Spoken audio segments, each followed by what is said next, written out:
Kejaksaan Agung mulai menyelidiki aliran dana suap vonis bebas Ronald Tanur, termasuk asal uang yang digunakan untuk menyuap 3 hakim Pengadilan Negeri Surabaya.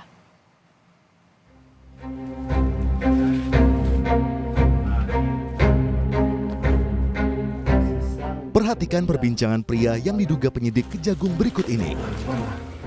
Kasasi udah ada, Bang. Maksudnya kalau memang kita mengamankan, kita harus panggil pihak bank untuk hitungin, Pak, termasuk dolar-dolarnya. Hingga kini asal-usul uang pecahan rupiah, dolar Amerika, Singapura, hingga ringgit Malaysia masih buram.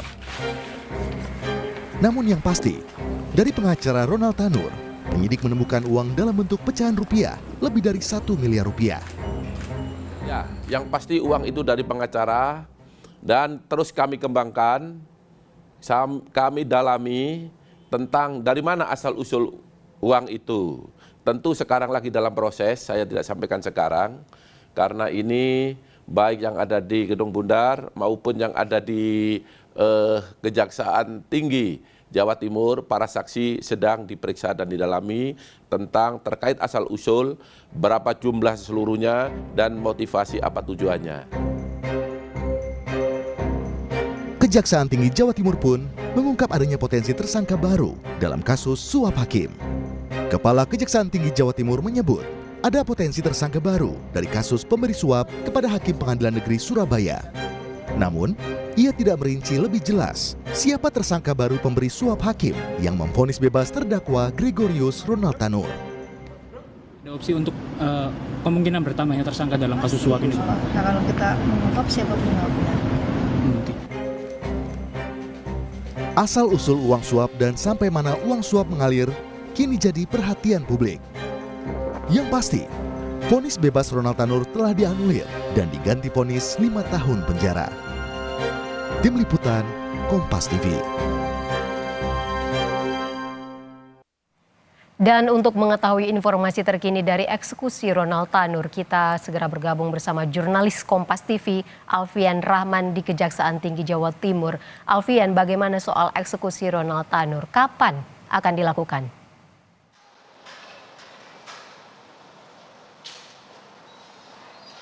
Ya, Ivo dan juga saudara, terkait eksekusi dari Ronald Tanur, maksud kami ini masih dalam proses menunggu dari salinan resmi dari putusan Mahkamah Agung terkait vonis 5 tahun penjara yang ditetapkan untuk terdakwa Ronald Tanur, dan ini memutus vonis sebelumnya, itu vonis bebas yang dilakukan oleh 3 hakim di Pengadilan Negeri Surabaya. Hal ini juga terkait di mana Ronald Tanur sekarang. Tadi beberapa saat yang lalu tim kami dari Kompas TV juga mencari tahu terkait keberadaan dari Ronald Tanur, yang memang dari data sementara yang kami dapat himpun begitu Ivo dan juga saudara, Ronald Tanur ini memiliki 2 rumah, begitu keluarga dari Ronald Tanur memiliki 2 rumah.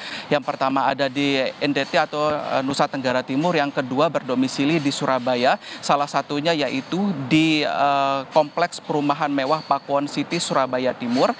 Tadi tim kami sempat mengunjungi ke alamat tersebut yang sesuai dengan data yang kami dapatkan, dan hanya terlihat 1 mobil saja yang terparkir di rumah tersebut dan tanpa ada aktivitas. Akses ke rumah mewah ini juga dijaga ketat oleh security satpam 24 jam bagi tamu yang ingin berkunjung juga meninggalkan identitas.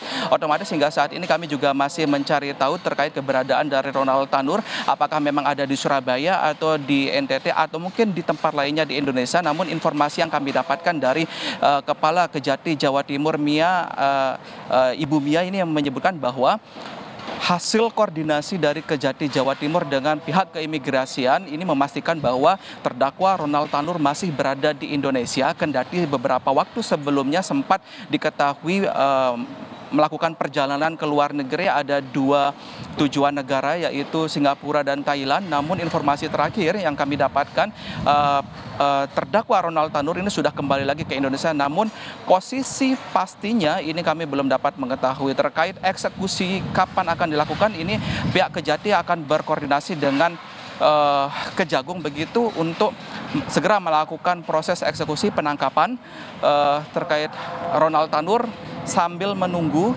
hasil dari salinan resmi putusan MA 5 tahun penjara ini keluar. Begitu, Ivo. Berarti masih belum diketahui ya kapan eksekusi ini akan dilakukan karena masih berkoordinasi dengan Kejagung. Terima kasih jurnalis Kompas TV Alfian Rahman melaporkan langsung dari Kejaksaan Tinggi Jawa Timur. Alfian, selamat bertugas kembali.